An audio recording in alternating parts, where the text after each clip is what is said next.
Alright guys, we are back again with Resident Evil 3 Nemesis.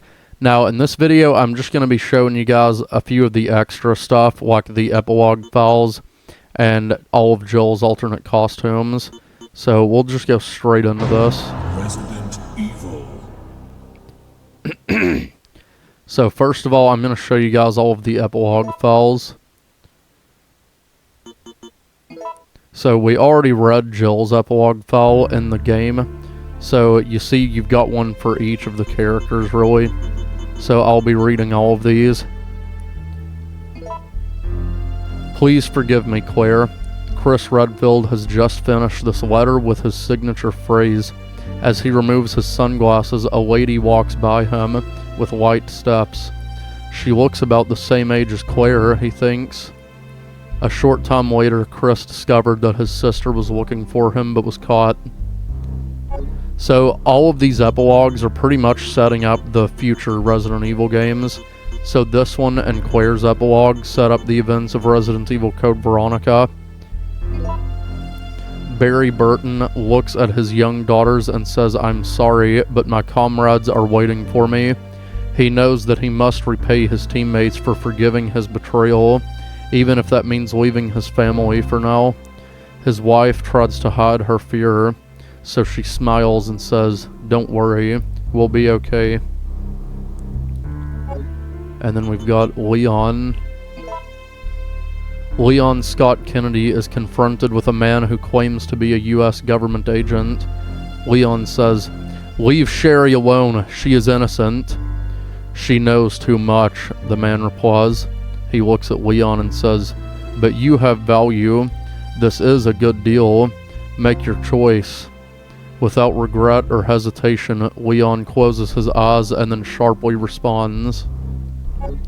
So that's setting up the events of Resident Evil 4, where we'll be playing as Leon again. So here's Claire. "Leave us alone." Claire Redfield couldn't believe Leon's words. Leon continued, "You're looking for your brother, right? Just go." Claire knew that Leon and Sherry needed immediate medical attention, but she could not waste any more time. I'll be back, I promise," she said as she disappeared into the wilderness alone. And now we've got Sherry Birkin. "Do you have any relatives?" When the army officer asked her, Sherry Birkin did not respond, for she has no immediate relatives. Her father and mother died because of the G-Virus, and so this little girl holds herself with her arms and bites her lip taut. She thinks, "I'm sure she will come back. She won't forget about me." That's fucking depressing, actually. So then we've got Ada Wong. A woman looks at herself in the mirror. She used to be called Ada Wong, but this morning she will say goodbye to the name. "I'm not Ada Wong anymore." She feels her ab and thinks, "This is Ada's scar, not mine." And as she says goodbye to Ada Wong, she can't stop her tears. However, there isn't much time left before her next mission. And then last we've got Hunk. "Once again, only you survived, Mr. Death," the chopper pilot speaks with a cold bitterness. "Always, only you survive, Mr. Death." The pilot continues, but Hunk does not respond to the pilot. He doesn't care. The Death cannot die, the survivor thinks to himself with a warm smile. So yeah, these are all the character epilogues. Pretty fucking cool that you can get them all. I really like them. But yeah, this one with Chris and Claire sets up the events of the next game, which is Code Veronica. So now I'm going to show you guys Jill's alternate costumes that you can get. Also, I am going to go to Mercenaries mode for just a second so I can explain that a little bit. So I'll load up this game here. So this mini game is called the Mercenaries Operation Mad Jackal. You can see that you can the playable characters, you can see them right there on the screen. You've got Mikhail, Carlos, and Nikolai. It's basically a race against time. You have to get all the way to the warehouse where you meet Dario Brando. not Dario Brando. That's a fucking JoJo's Bizarre Adventure character. The hell am I thinking, man? Dario Rosso.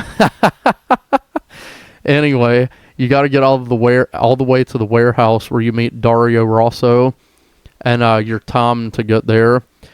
You can take out enemies to, you know, increase your time limit. I will be doing a playthrough of each character, but you know, each character is different how they play, and their loadouts are a bit different as well. But yeah, I just wanted to briefly touch on the mercenaries and kind of explain how that works. So now you guys are going to get to see all of Jill's alternate costumes in this game. Now, if you're wondering why the save block says 00-08 when before it only said 02 or 03, that's because I used a cheat code. I'm not going to sit here and lie to you guys, because I just really couldn't have been bothered to play through the game 8 whole times just to get all the epilogues. So that cheat code just let me unlock the epilogues immediately. Now I'm going to skip all these cutscenes too, because we've already seen them. Yeah, shut up. So, I think I might have explained it in my first video here, but once you beat the game, you'll get a boutique key, and you can take it to the boutique and change Jill's outfit. So we're just going to get through that real quick. Fuck you. Fucking get out of my way. Alright, I'm gonna skip this cutscene as well, if it'll let me. Okay, maybe not. I believe there are 5 total alternate costumes that you can get in this game. And in my opinion, guys, most of them are kind of garbage. I don't really like them. Some of them are cool, other ones are kind of shit. Shut up, Jill. We already know. Shut up. The monsters have overtaken the monsters have overtaken the city. Shut the hell up already. I'm still alive. Oh my god, shut up. Okay, good. Let me skip that shit. Alright, so what I'm going to do is just ignore everything and go straight to the boutique area. So first I've got to get the warehouse key though, so I can leave this area. And I've got to go to the item box to get the boutique key anyway.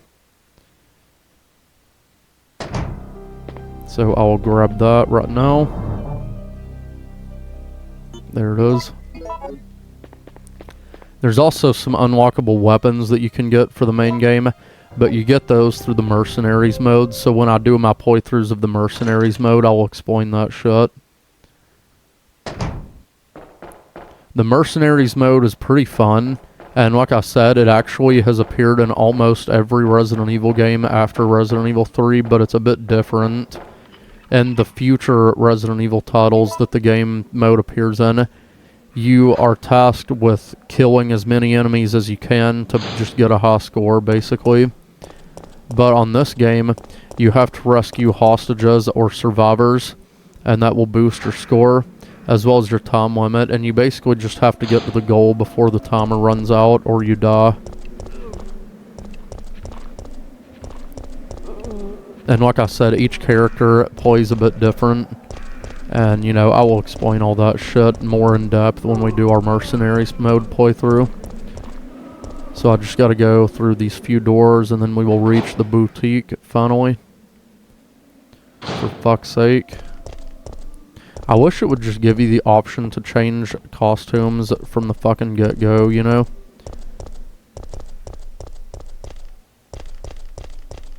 But anyway, we are now on the street level where we can access the boutique. Should be anyway. Yeah. Fuck you. Fucking idiots. I hear somebody getting fucking devoured. Alright. So this is the boutique where you can change clothes. So you basically, you see all the doors that say open. I'll just show you guys. because it's easier than explaining it. So you open one of the doors and it'll say there's an outfit that should fit you, and it'll kind of show you what it looks like, and it'll do that for every door that you open as well. So I'm just gonna start from left to right and go from there. So we'll change into this one first, and then you'll get this little cutscene of the door closing while Jill, you know, changes clothes and shit. So this one is actually a reference to the character Regina from Dino Crisis. I have never ever played those games. I know fucking nothing about them. But I was actually thinking about, guys, maybe doing a blind playthrough on this channel for that. Just because I've actually been interested in picking those games up for a while. But I know completely nothing about the Dino Crisis games. I know they're supposed to be like survival horror, like Resident Evil apparently. But I have just never ever played them. So if you guys want, I could probably try and do a blind playthrough of the Dino Crisis games on this channel at some point. I think that would be kind of fun. But anyway, let's check out this next costume. This one's just kind of a biker outfit that Jill can wear. Occupied, whatever. I don't really like this one. I mean, the back looks cool, how it's got that red coloring on it, but I don't really like this one because it's not something I can really see Jill wearing, you know? It doesn't look like something that Jill would wear as a character, so I don't really like it. And then we can check this one out. This one's just a fancy suit. I don't really like this one either because I also don't really see Jill wearing something like this either. But as you can see, it's just like a business suit. White colored business suit, whatever. Kind of stupid. So let's check out this one. This one's like just a random police officer outfit. It's kind of stupid too. Makes her look, you know, like a fucking police woman, but I don't know why a police officer would ever wear a skirt like that. I don't know. I like the hat, but that's about the only thing that I mean, the shirt's not bad either. I kind of like that. I just think it would be better if she was wearing pants with this costume, because if she was, I would be more inclined to use it. But this one is my favorite alternate costume. Yep, you can already see what it is. It is Jill's Stars costume from Resident Evil 1.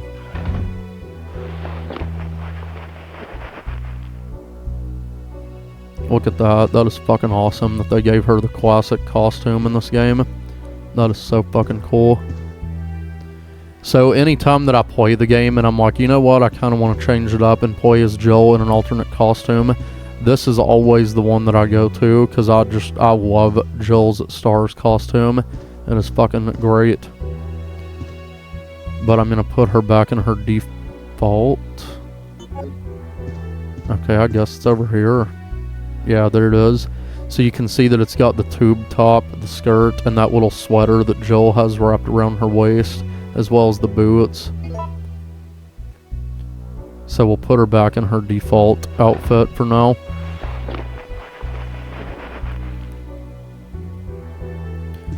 But yeah, that is all the alternate costumes in the game, guys. I don't really know what else to say about it. You know, those are the costumes. You unlock them all by getting... I think you unlock all of them if you get like an A rank or an S rank when you beat the game. But also you can just unlock them by doing subsequent playthroughs as well.